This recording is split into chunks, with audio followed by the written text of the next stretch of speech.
जय हिंद दोस्तों, आप सभी लोगों का स्वागत है आज के मेरे ब्लॉग में। आज जैसा कि आप देख सकते हैं, मैंने अपना पूरा बैग पैक कर लिया है और आज हम अपने यूनिट वापस जाने वाले हैं क्योंकि आज हमारी छुट्टियां खत्म हो चुकी हैं। तो आइए चलते हैं।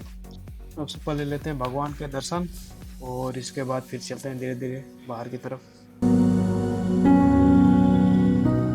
जाने का मन तो नहीं था दोस्तों, लेकिन क्या करें, जाना तो पड़ेगा क्योंकि अब समय आ चुका है, छुट्टियां खत्म हो चुकी हैं। और फिर मैं बाहर आके ऑटो का इंतजार करने लगता हूँ। फिर कुछ देर बाद ऑटो मिल जाता है। हमारे गांव हरपुर से गाजीपुर सिटी रेलवे स्टेशन तक की दूरी लगभग 25 किलोमीटर है, जिसके लिए हमें ऑटो का ही सहारा लेना पड़ता है। और ऑटो पकड़ कर मैं धीरे धीरे गाजीपुर सिटी की तरफ बढ़ता हूँ।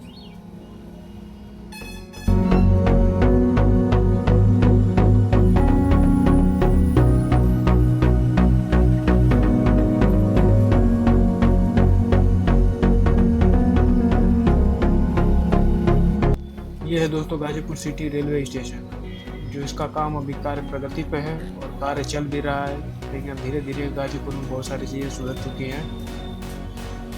जब हम छोटे थे तो यहाँ पे इतना कुछ नहीं था, लेकिन इस समय अभी बहुत कुछ है। मैं लगभग 2 साल बाद यहाँ वापस गाजीपुर सिटी रेलवे स्टेशन पे आया था, अभी बहुत कुछ बदल चुका है। स्टेशन पे आने के बाद मुझे पता चलता है कि मेरी ट्रेन जो है वो लगभग 2 घंटे लेट से चल रही है, तो मुझे 2 घंटे वेटिंग रूम में ही इंतज़ार करना पड़ता है।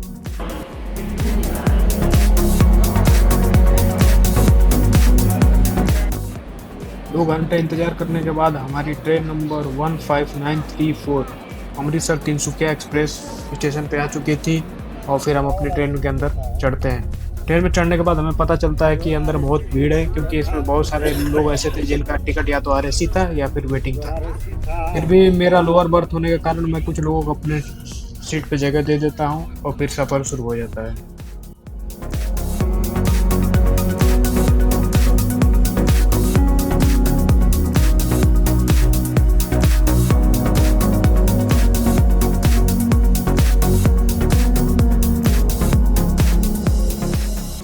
धीरे धीरे हमारी ट्रेन छपरा भागलपुर होते हुए आगे बढ़ती है और हम पहुंच जाते हैं सिलीगुड़ी। यहाँ पे एक अजीब घटना होती है।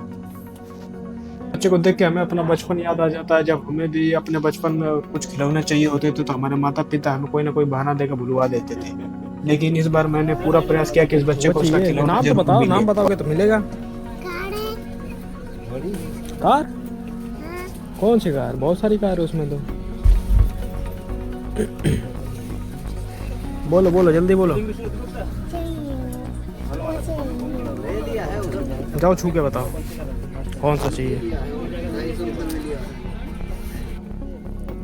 मेरी मेहनत रंग लाती है और उस बच्चे को आखिरकार वो चीज़ मिल जाती है जिस चीज़ की वो जिद कर रहा था, जिसे देख के मुझे भी बहुत खुशी होती है कि आखिर मेरा सपना नहीं पूरा हो पाया, लेकिन इस बच्चे का तो सपना जरूर पूरा हुआ।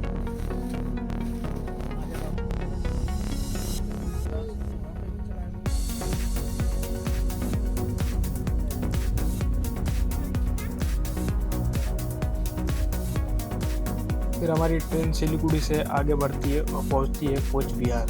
यहाँ पे एक अद्भुत नज़ारा हमें देखने को मिलता है, बहुत ही खूबसूरत और मनमोहक नज़ारा।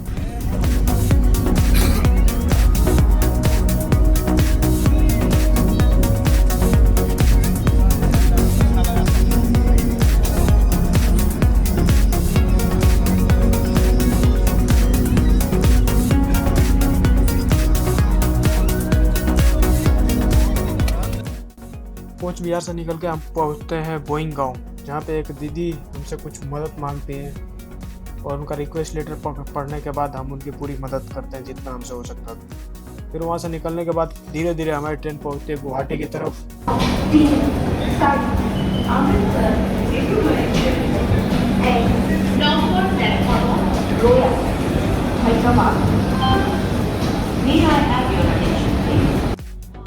यहाँ पे उतर के मैं नाश्ता करता हूँ और नाश्ता करने के बाद फिर मैं वापस ट्रेन में चलता हूँ और हमारी ट्रेन चल पड़ती है अपने सफ़र पे आगे की तरफ। गुवाहाटी से निकलने के बाद हम पहुँचते हैं लोमडिंग। लोमडिंग पहुँच के हमें ये पता चलता है कि आखिर नॉर्थ ईस्ट इतना फेमस क्यों है। नॉर्थ ईस्ट को जाना जाता है इसकी सरलता, मीठी भाषा और सादगी भरा जीवन के लिए। और ऐसा ही नज़ारा हमें सामने देखने को भी मिला, जहाँ पे हमने सामने खेत में देखा कि एक भाई साहब अपने हाथों से अपने खेतों की जुताई और सिंचाई कर रहे थे। जो नज़ारा देखने लायक था, और यह नज़ारा आजकल भारत में और कहीं देखने को नहीं मिलता। यह दृश्य देख के मेरे मन में कुछ लाइनें आई। जरूरतें कम हो तो सुकून बेहिसाब होता है, सादगी में ही जिंदगी का असली श्रृंगार होता है।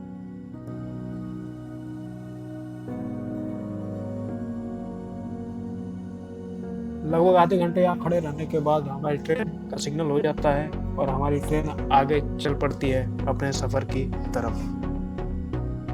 लोमडिंग से निकल के हम पहुंचते हैं दीमापुर, जहाँ पे अधिकांश हमारे साथियों का सफर पूरा हो चुका था और वो अपने अपने मंजिल की तरफ बढ़ जाते हैं।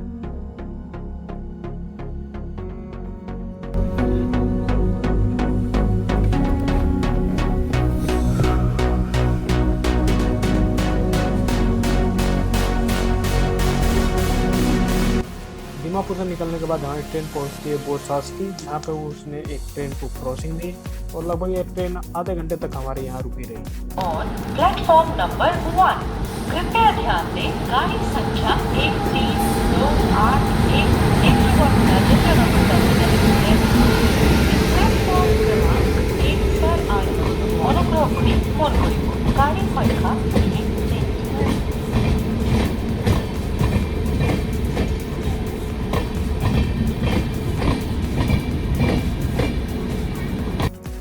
यहाँ से निकलने के बाद हमारी ट्रेन पहुंच जाती है तिनसुकिया।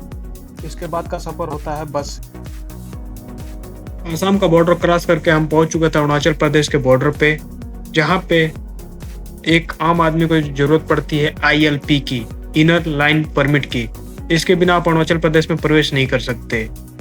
ILP बनवाने के लिए या तो आप ऑनलाइन आवेदन कर सकते हैं या फिर आप बाई हैंड बॉर्डर पे भी अप्लाई कर सकते हैं।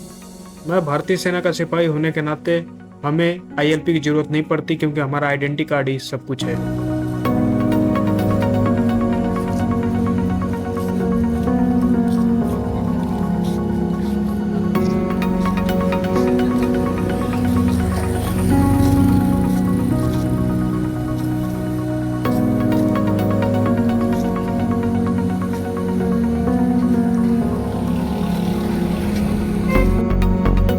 करने के बाद हम पहुंच जाते हैं तेजू।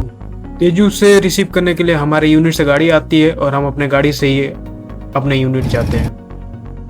इस प्रकार 1679 किलोमीटर का सफर पूरा करके मैं अपने यूनिट में पहुंच चुका था, और यूनिट पहुंचते ही मेरे ओसी साहब ने मुझे तत्काल बुलाया और मुझे मेले की ये पर्ची दी।